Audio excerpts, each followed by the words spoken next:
बात करेंगे आज खेले जाने वाले टी20 मैच के हवाले से। दूसरा ये मैच है और पाकिस्तान को इसमें लाजमी जीत दरकार होगी।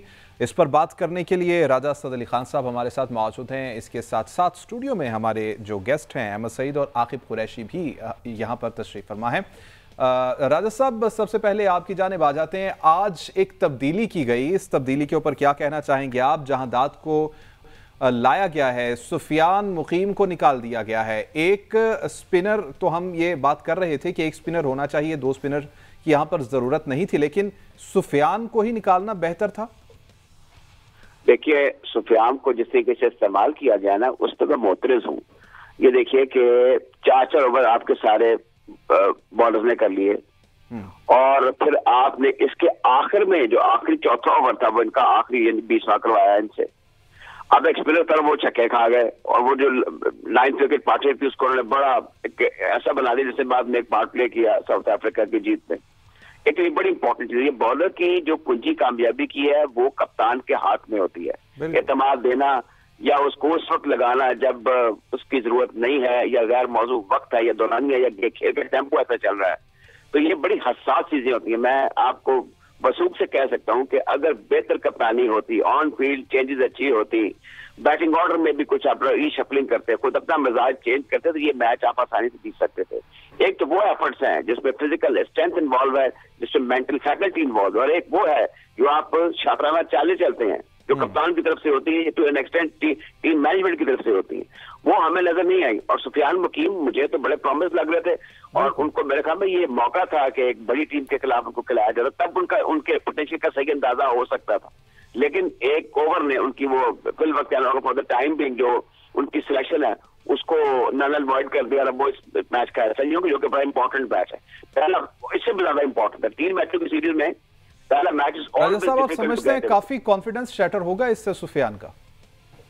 डेफिनेटली हुआ होगा। एक यंगस्टर है और आपने किस पाए की गेंद की, उन्होंने वो गेंदें उस जगह पर की जो to the line of the leg stump होता है, जहां पर एक बल्ला जो होता है उसके वो उसको भी पता नहीं होता गेंद कहाँ आ रहा कहाँ नहीं आ रहा। उन्होंने ज्यादातर गेंदों को वहां पर रखा, लेकिन जब वो ऊपर तले मुश्किलें पड़ती हैं, जब हिट आउट करते हैं एक बेहतर पोजीशन में, एक थ्रेशोल्ड रोड पे टीम आगे थी डू और डाई वाली साउथ अफ्रीका, तो वहां पर उनको आगे कर दिया। वहां पर निस्बतन बेहतर तो ये था कि आप अपने जो मेन टीम के बॉलर है, फास्ट बॉलर, उनको इंट्रोड्यूस करते हैं, उनके कुछ उनका एक ओवर रखे, तो ये सोच लेते हैं कि आपने 20 ओवर का ये खेल है, ये 20 तक जाएगा। लेकिन कप्तान साहब समझ चुके थे नहीं, ये 135-40 में इनको रिस्ट्रिक्ट कर लेंगे, ऐसा हुआ नहीं। और इसी में फिर सुफियान मुकीम जो है वो कुर्बानी का बकरा बन गए और हमने देखा कि उनको रन पड़ गए। आज की उम्मीद है आपको दूसरे मैच में? जी अहमद। राजा साहब, कोई उम्मीद है आपको दूसरे मैच में? टीम के पहले मैच की परफॉर्मेंस देखते हुए पाकिस्तानी टीम कम बैक कर पाएगी यहाँ पे? ये क्रिकेट का खेल है, इसमें पेश कोई करना अहमद सईद साहब हमाकत है, लेकिन मैं आपको ये बता दूं कि by all means physically and जो एक दिमागी खेल भी है, ये दोनों चीजों में हम साउथ अफ्रीका के करीब नहीं है। टीमें जीतती और हारती रहती हैं, टीमों के नाम होते हैं और नहीं भी होते। और अब ये इस वक्त ये मौका, ये सूरत हाल है, मुझे नहीं लग रहा कि जो मैंने अभी तक इस क्रिकेट की इन क्रिकेटर्स की परफॉर्मेंसेस देखी हैं, पहले 6 बैटर्स की उनके स्ट्राइक रेट देखे हैं, उनका हमने आउटपुट देख ली है, मुझे बिल्कुल नहीं लग रहा कि हमारा कोई फेयर चांस है। बहरहाल इसके मैं ये नहीं कह सकता कि फलां टीम जीत जाएगी फलां हार जाएगी, लेकिन अब आपका शुमार ये बात तयशुदा है कि T20 टेस्ट क्रिकेट और इवन वनडे की बड़ी टीमों में बिल्कुल नहीं होता ये अनजस्टिफाइड। सही राजा साहब, बड़ा दुरुस्त आपने कहा राजा साहब, लेकिन हम उम्मीद अच्छे की ही करते हैं और उम्मीद ये करते हैं कि आज अच्छा परफॉर्म करेगी टीम। गुज़िश्ता रोज भी बात कर रहे थे मैच के हवाले से, तो कप्तान की जो गलतियां हैं उस पर बात की गई। राजा साहब, आप टीम्स के साथ खेलते रहे हैं और मिजाज समझते हैं, ग्राउंड के अंदर सारी सिचुएशन किस तरह से होती है, आप सारी चीज़ों को बड़े अच्छे तरीके से समझते हैं। जब इस तरह के क्रूशल फैसले लिए जाते हैं तो आप नहीं समझते कि कप्तान को वहां पर जो मैनेजमेंट बैठी होती है वो भी कोई अच्छे मशवरे दे सकती है, या फिर कप्तान सुनता ही नहीं किसी की? देखिए, इनके साथ तो नहीं खेलता रहा, मुझे इनके साथ नीचे माजी की बात में तो वो मुझे एक हद तक तजर्बा है, एक लेवल तक। बात सिर्फ इतनी है, मैं आपको इस क्लियर कर देना चाहता हूँ, हमारा जो मैक्सिमम है ना, अब इस बोर्ड को भी आप नहीं कह सकते या इससे पिछले बोर्ड को भी नहीं कह सकते फ्रैंकली स्पीकिंग। ये 92 के बाद जब हमें ऊपर जाना चाहिए था, हमने रिवर्स केयर लगा दिया था। हमारे यहाँ पर बदकिस्मती से अब ये भी मत आप कहें कि अब इसमें कोई शक नहीं कि बड़ा टैलेंट है, लेकिन not on the basis of physical talent आप ये समझ लें कि आप वर्ल्ड क्लास बन जाएंगे। हम डिजर्व नहीं करते थे कि हम इस वक्त इस सिचुएशन में होते हैं कि छठे 7 नंबर पर कामन टोइयां मार रहे हैं। टेस्ट क्रिकेट में हम बड़ी मुश्किल से भी दो मैच जीते हैं और बाकी हमारा पिछले ट्रैक रिकॉर्ड देखने का है। T20 में भी हमें टॉप पर होना चाहिए था, क्योंकि हमें ये जो क्रिकेट है ये सूट करती है।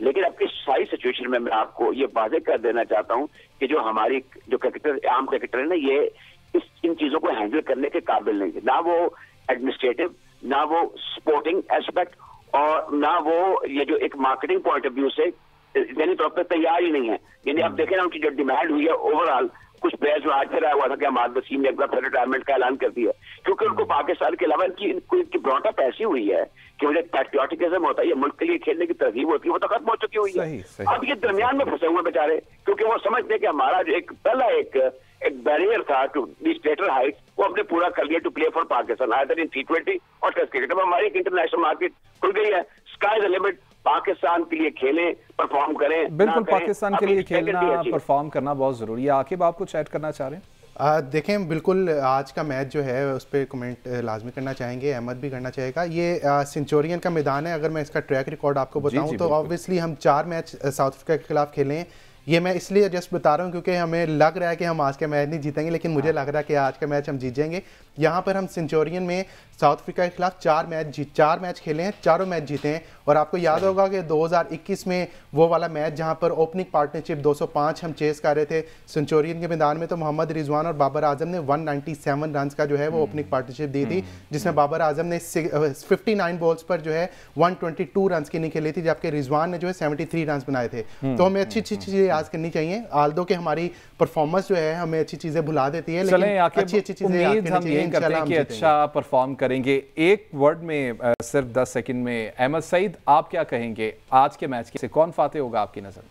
देखें, जिस तरह आकिब भाई ने कहा है कि जो ऑड्स हैं वो तो मतलब माजी का जो रिकॉर्ड है वो तो हमें ये बताता है कि पाकिस्तान की टीम जीतेगी, और मेरा दिल भी यही चाहता है कि पाकिस्तान की टीम जीते। तो राजा साहब, सबसे पहले आपकी जानिब आ जाते हैं। आज एक तब्दीली की गई, इस तब्दीली के ऊपर क्या कहना चाहेंगे आप? जहां दाद को लाया गया है, सुफियान मुकीम को निकाल दिया गया है। एक स्पिनर, तो हम ये बात कर रहे थे कि एक स्पिनर होना चाहिए, 2 स्पिनर की यहाँ पर जरूरत नहीं थी, लेकिन सुफियान को ही निकालना बेहतर था। देखिए, सुफियान को जिस तरीके से इस्तेमाल किया गया ना, उस पर मैं मोतरज हूँ।